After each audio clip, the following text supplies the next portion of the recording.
आखिर कैसे तोड़ा हनुमान जी ने सबसे अच्छे धनुर्धर अर्जुन का घमंड। कलयुग में भवसागर को पार लगाने वाले दो ही नाम हैं, चाहे कृष्ण कहो या राम। रामदूत हनुमान जी इन दोनों के ही सेवक हैं। ये दो नहीं, असल में एक ही हैं। हनुमान जी को बलशालियों में सर्वश्रेष्ठ माना गया है। इस संपूर्ण ब्रह्मांड में उनके आराध्य के भक्तों के सिवाय उन्हें कोई झुका नहीं सकता। तो आइए जानते हैं महावीर हनुमान जी ने कैसे तोड़ा शक्तिशाली अर्जुन का घमंड। आप देख रहे हैं अद्भुत मिरेकल। वीडियो में आगे बढ़ने से पहले सब्सक्राइब करना ना भूलें हमारे YouTube चैनल को, साथ ही कमेंट बॉक्स में जय श्री राम अवश्य लिखें। तो दोस्तों, सबसे पहले जानते हैं महावीर हनुमान जी की शक्तियों के बारे में। आखिर क्यों इतने प्रमुख देव हैं हनुमान जी? श्री राम की आज्ञा से हनुमान जी एक कल्प तक इस धरती पर रहेंगे। एक कल्प में चारों युग के कई चक्र होते हैं। हनुमान जी 4 कारणों से सभी देवताओं में श्रेष्ठ हैं। पहला कारण यह है कि सभी देवताओं के पास अपनी अपनी शक्तियां हैं। जैसे विष्णु के पास लक्ष्मी, महेश के पास पार्वती और ब्रह्मा के पास सरस्वती। हनुमान जी के पास खुद की शक्ति है, वह खुद की शक्ति से संचालित होते हैं। दूसरा कारण ये है कि इतने शक्तिशाली होने के बावजूद ईश्वर के प्रति पूर्ण समर्पित हैं। तीसरा कारण, अपने भक्तों की सहायता तुरंत ही करते हैं। चौथा है, आज भी सशरीर हैं। इस ब्रह्मांड में ईश्वर के बाद यदि कोई एक शक्ति है तो वो है हनुमान जी। महावीर विक्रम बजरंगबली के समक्ष किसी भी प्रकार की मायावी शक्ति ठहर नहीं सकती। हनुमान जी की शक्तियों का कोई सामना नहीं कर पाता। कहते हैं कि हनुमान जी नेपाल तिब्बत सीमा पर स्थित गंधमादन पर्वत पर रहते हैं और वह वहाँ पर आज भी हैं, जहाँ पर रामायण का पाठ होता है। जगन्नाथपुरी की रक्षार्थ वह वहाँ पर भी विराजमान है। हनुमान जी की शक्तियों को देखकर उनके कई खास नाम रखे गए। हनुमान जी के पिता सेमुरु पर्वत के राजा केसरी थे तथा उनकी माता का नाम अंजना था, इसीलिए उन्हें अंजनी पुत्र कहा जाता है। उन्हें वायु देवता का पुत्र भी माना जाता है, इसीलिए इनका नाम पवन पुत्र भी है। उस काल में वायु को मारुति भी कहा जाता था। मारुत का मतलब वायु, इसीलिए उन्हें मारुति नंदन भी कहा जाता है। उन्हें शंकर सुवन भी कहा जाता है, अर्थात शंकर जी के पुत्र।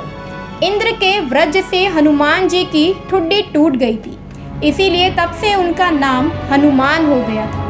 वज्र को धारण करने वाले और वज्र के समान कठोर अर्थात बलवान शरीर होने के कारण उन्हें बजरंगबली कहने लगे थे। और आपने भी सुना होगा हनुमान जी और राम जी के युद्ध के बारे में। किंवदंती अनुसार भगवान राम अपने भक्त हनुमान से युद्ध हुआ था। गुरु विश्वामित्र के निर्देश अनुसार भगवान राम को राजा ययाति को मारना था।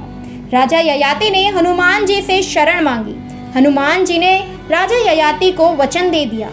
हनुमान ने किसी तरह के अस्त्र शस्त्र से लड़ने के बजाय भगवान राम का नाम जपना शुरू कर दिया। राम ने जितने भी बाण चलाए सब बेअसर रहे। विश्वामित्र हनुमान की श्रद्धा भक्ति देखकर हैरान रह गए और भगवान राम को इस धर्म संकट से मुक्ति दिलाई। कहा जाता है राम भक्त हनुमान जी माता जगदम्बा के सेवक हैं। हनुमान जी माता के आगे आगे चलते हैं और भैरव जी पीछे पीछे। माता के देश भर में जितने भी मंदिर हैं वहाँ उनके आसपास हनुमान जी और भैरव जी के मंदिर जरूर होते हैं। हनुमान जी की खड़ी मुद्रा में और भैरव जी का कटा सिर होता है। कुछ लोग उनकी यह कहानी माता वैष्णो देवी से जोड़कर देखते हैं। भगवान श्री राम और माता दुर्गा की कृपा से चाहने के लिए हनुमान जी की भक्ति जरूरी होती है। हनुमान जी की शरण में जाने से सभी सुख सुविधा प्राप्त होती है। इसके साथ ही जब हनुमान जी हमारे रक्षक हैं तो हमें किसी भी अन्य देवी देवता, बाबा साधु, पीर फकीर, ज्योतिष आदि के बातों में भटकने की जरूरत नहीं। धर्म की स्थापना और रक्षा का कार्य 4 देवों के हाथों में ही है, माँ दुर्गा, भैरव, हनुमान जी और श्री कृष्ण। अब जानते हैं कि महाबली हनुमान जी ने धनुर्धर अर्जुन का घमंड कैसे चकनाचूर किया था। हिंदू धर्म में महाभारत को सिर्फ एक पवित्र ग्रंथों के रूप में ही नहीं बल्कि जीवन से जुड़ी अनेक परिस्थितियों से निकलने के लिए भी एक प्रेरणादायक महाकाव्य माना जाता है। महाभारत के युद्ध में पांडवों को श्री कृष्ण के कारण विजय प्राप्त हुई थी, यह तो माना जाता है, लेकिन हमारे शास्त्रों ने हमें इस विषय में बताया है। एक बात की बात है, महाभारत युद्ध से पहले एक बार श्री कृष्ण ने हनुमान जी और अर्जुन दोनों को द्वारका नगरी बुलाया। श्री कृष्ण ध्यान मगन थे तो अर्जुन और हनुमान जी महल के बाहर समुद्र के किनारे उनके ध्यान से बाहर आने की प्रतीक्षा करने लगी। इतने में अर्जुन ने हनुमान जी को अपने दुनिया में सर्वश्रेष्ठ धनुधर होने की बात कह डाली, जिसके बाद हनुमान जी को इस बात का आभास हुआ कि अर्जुन को उनकी धनु विद्या पर घमंड हो गया है। अर्जुन ने प्रभु श्री राम का उपहास उड़ाते हुए ये तक कह दिया कि यही उनकी ताकत है कि वह छोटे छोटे भालुओं से पुल बनवा रहे हैं। इतना ही ताकतवर हैं तो उन्होंने बाण से पुल क्यों नहीं बना दिया। हनुमान जी ने कहा, क्या तुम बाण का पुल बना सकते हो? अर्जुन, हाँ बना सकता हूँ। हनुमान जी ने कहा, देख लो, लेकिन ध्यान रखना जो पुल भगवान ने बनाया था वह बहुत शक्तिशाली था। उस पर उनकी पूरी वानर सेना लंका पार कर गई।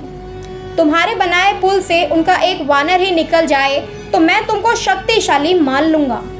अर्जुन बोले, हाँ बिल्कुल बना सकता हूँ। हनुमान जी ने कहा, अगर टूट गया तो? अर्जुन बोले, नहीं टूटेगा। हनुमान जी बोले, फिर भी अगर टूट गया तो? अर्जुन बोले, अगर मेरा बनाया गया पुल टूट गया तो मैं अपने आप को आग में भस्म कर लूँगा। क्षत्रिय हूँ, वादा करता हूँ। अर्जुन ने बाण की वर्षा की और एक शक्तिशाली पुल का निर्माण कर दिया। अर्जुन बोले, पुल तैयार है हनुमान जी। हनुमान जी बोले, राम जी का वानर भी तैयार है। हनुमान जी ने अपना विशाल रूप दिखाया। हनुमान जी ने जैसे ही उस पर अपना पहला कदम रखा, पुल पाताल लोक चला गया। हार के शर्म से अर्जुन अपने आप को भस्म करने के लिए तैयार थे। अर्जुन ने 3 बार बाण का सेतु बनाया और तीनों बार सेतु टूट गया। सेतु टूटने के साथ ही अर्जुन का घमंड भी चूर चूर हो गया, क्योंकि कहते हैं ना, अहंकार एक ऐसी चीज है जो हमें अपनी असली खोज में रोकती है और हमें अपनी सच्ची शक्ति और सामर्थ्य से दूर ले जाती है। हमें अपने कर्तव्यों का पालन करना चाहिए, परंतु अहंकार के बिना। आपका क्या कहना है इस बारे में कमेंट बॉक्स में ज़रूर बताएं। साथ ही हमारी इस वीडियो को ज़्यादा से ज़्यादा शेयर करें। मिलते हैं ऐसी ही नई वीडियो के साथ।